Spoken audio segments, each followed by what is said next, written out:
So a veteran video game developer who should know better, who is in the industry, blames video games for what happened in Texas. Here we go again. I'm going to have to say the same spiel again, backed up by evidence. I know people don't like evidence and people don't like numbers and facts, but here we go. Skip it up and that up. So we heard what happened in Texas. An 18-year-old gunman went into an elementary school and killed 19 students. These are elementary school students between 2nd and 4th grade and 2 teachers. He killed babies. And it's just, it's becoming, it's just so normal in the States that it's like, oh, another mass shooting. Okay. Oh, another mass shooting. That's terrible. Oh, this is insane. This is absolutely out of control. And it's becoming the norm. And people are just like, oh, it's just another day, another mass shooting.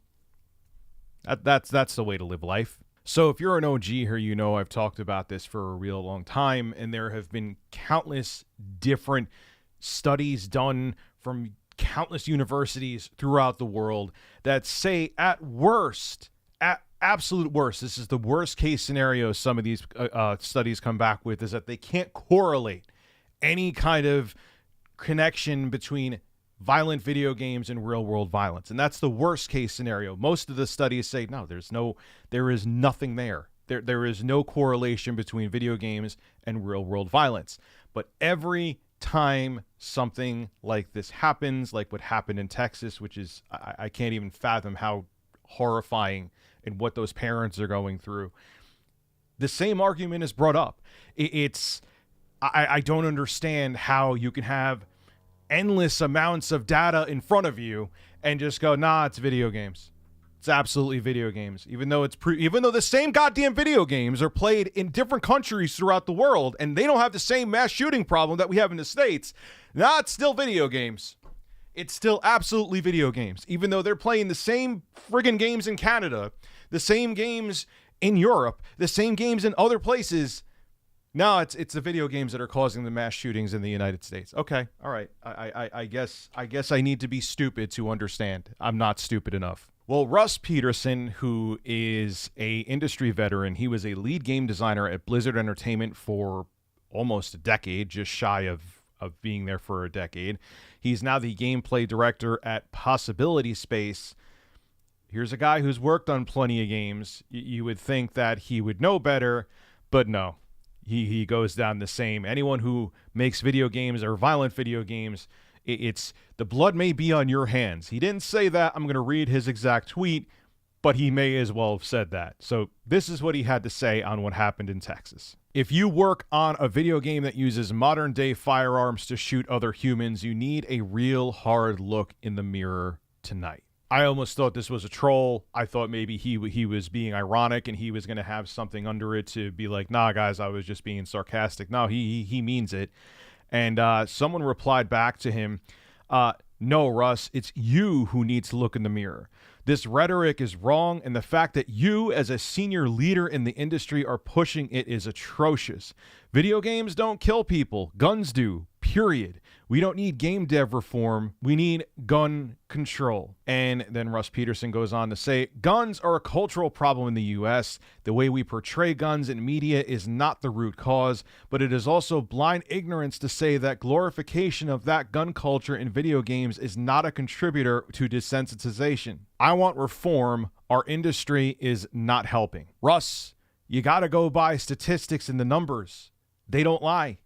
So those people that are playing your games in Canada, where are the mass shootings there? Those people that are playing your games in Europe, all around the world, all the countless other countries that do not have the same issue that we have. What's going on? Why? Where's the culture there? They're playing Call of Duty. They're playing all the other games that have guns in them. What's the difference? There has to be something else going on. It takes minutes, literally minutes. You could have countless amounts of information with numbers and statistics saying, oh, wow, look at all these other countries that play the same goddamn games we do. They don't have the same problem. But I guess that's too much for you to do. Even though you're a game developer, I guess Googling and doing minutes worth of research is too much for you. But you have plenty of time to preach on Twitter and put out misinformation, though. Good job. He continues on, though. You know that the things that we say and the way we say them shape how people view the things we've done. That is part of what makes you good at your job. Games that reinforce the narrative that being armed is good actually shape the perception of cultural norms. I am personally not okay with that being what I put out in the world anymore. Everyone has to make their own decisions about where they draw the line. I don't know what else I can do to help in the face of such a massive problem, but I can make things not worse. Again, even though there have been an insane amount of studies done that prove everything that he said is wrong, or like I said, at worst, that there's no conclusive evidence, he's still going down that route. You know, it's such a weird thing for a game developer to do, and to, I guess you could say, virtue signal like this among one of the worst tragedies that has ever happened with one of these mass shootings, if not the worst. And he's just like, yeah, video games are the problem. You could prove me wrong easily, but still going to go down that route. Okay. And then the worst thing about his tweet is that other people who were developing these games that are maybe first-person shooters or whatever, he's like, I'm pointing the blame at you. How are you sleeping at night, knowing that even though there isn't, there's blood on your hands? You may need to look for a new job after this, Chief. That's unreal. That is, and I hate even saying that. I'm not calling for it, but this is a really, really awful take that obviously from your replies here, you're not just doubling down on, you're quadrupling down on. Well, I'm here today. Hi, I'm Rich, by the way, Russ. I'm here today with statistics and evidence and research to prove you're an idiot. Let's have some fun. This shows how the U.S. compares to the lowest rates of gun violence worldwide to other nations. This comes from the University of Washington's Institute for Health Metrics and Evaluation. Let's take a look. Let's take a look how the U.S. is doing, where these same games that you develop, Russ, and have developed throughout the years, and other developers have made throughout the years that are violent, they play these games too. There must be tons of mass shootings there, right? Since these games are perpetuating gun culture, right? I don't know. Let's take a gander here. How the U.S. compares with the lowest rates of violent gun deaths worldwide. Violent gun deaths per 100,000 people. This is back in 2019. Every nation here, there is not even one gun death per 100,000 people. In the United States, we are about 4 times that. Those are numbers, those are facts, those are statistics. I know they're playing the same games in the UK. I know they're playing the same games in Japan. I know they're playing the same games in Romania. The list goes on and on. What's going on? I thought you're saying that this culture is what's causing it, but America's number one when it comes to these mass shootings. Look at that. Look at those numbers there. You going to refute that, Russ? You going to refute it? Probably. So yay, we're number one for violent gun deaths in America. We have 4 times the violent gun deaths compared to every other nation there. But, it's the video games. Absolutely. This also comes from NPR. We are 21 weeks into 2022. We've already had 213 mass shootings in the United States. What numbers you have that compare to that anywhere else, Russ? Please let me know. Now, I know there you could go to Mexico and there's cartel violence, but I'm talking about mass shootings where people just go to a Tops and purposely go to a Tops with a black demographic and be like, oh, the white replacement theory, it's taking us over, so I have to go there and shoot black people that are innocent black people that are just shopping at a grocery store. Where's that happening, Russ? Where are we seeing this throughout the world? I know that mass shootings from time to time do happen, but we've had 213 just in 2022 alone, and we're not even done with the year yet. Please, Russ, could you refute my numbers here? I'm actually going with statistics. You got to learn those. I know you're a game developer and you're very busy, preaching on Twitter and not doing a little bit of research, but I'm here to do the research for you. You want to know a fun little other fact here, Russ? Between 2009 and 2018, how many school shootings has the United States had? Had 288. These are school shootings specifically. Mexico was in second place. So Rich, what do they have? 260 school shootings? 250? No. They had 8 in the same time period. Now, Mexico has other problems, I'm well aware. But we're talking about what's going on in schools. They had 8.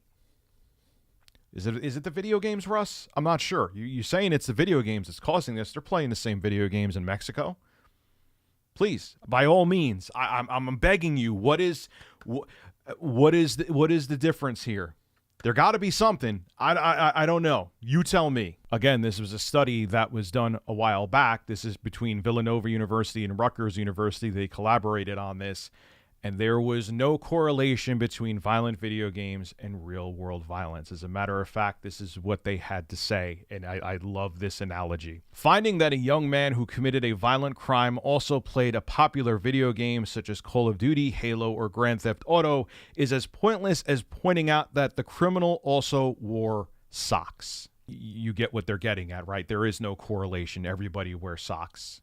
It's like saying, oh my God, we have to ban shoes because someone who robbed a bank wore shoes. But it keeps going. I could sit here all day and go over more studies and more studies that were done that, again, at worst say they can't find any definitive proof in the slightest that violent video games, cause these violent acts. Look, I'm not going to get political with this video. I'm not going into what will be the solution to this because it's the equivalent of me sitting here and talking to a replica bird, which I actually do, but you get my point. It's a waste of time. But to say that nothing needs to be done at all, or to say it's video games' fault when it's been proven for decades now that video games do not cause violence, is a joke. And to see a veteran game developer spewing that with no evidence to back it up, when I have evidence in many cases to prove otherwise, is just pathetic. We have a problem here in the States, and everyone wants to blame everything instead of looking at what the hell the problem actually is. And it scares the hell out of me because I have 3 kids, small kids, that are in school. And no one wants to do a goddamn thing. This is Rich of Review Tech USA signing out. Have a good one.